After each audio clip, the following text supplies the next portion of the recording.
Hi, my name is Danielle Graham, and the app that I chose for our app Smackdown is Spot Crime.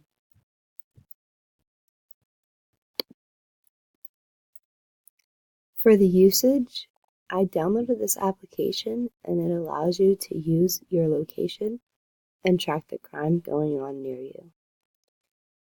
It gives local emergency alerts in your area, and it also gives dates and where exactly the crime has happened.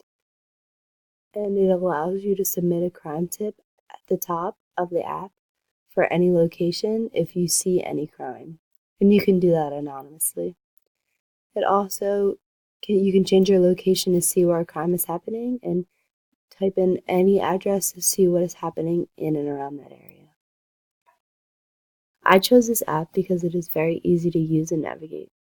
I went to the App Store and downloaded it for free. Anyone can download this app.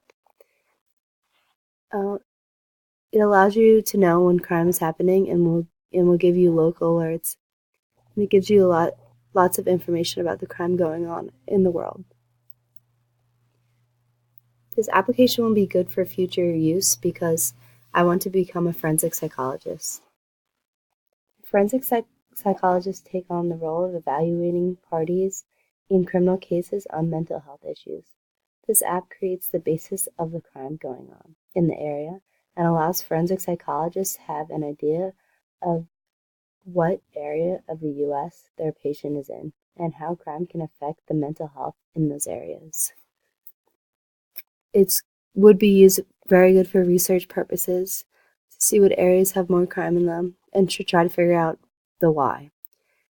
Forensic psychologists also look at human behavior in different areas, and this app gives you what crime happens at what time and where, so it gives you a good start to figuring out the different factors that can lead to the crimes in the certain areas.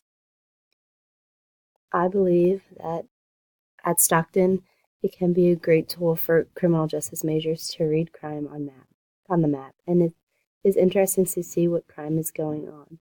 It also could be a great tool for regular students to use at school.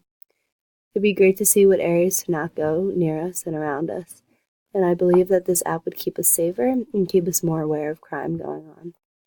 It also allows you to leave a tip of what crime is going on, and I believe at Stockton it would be used and it could make us even safer.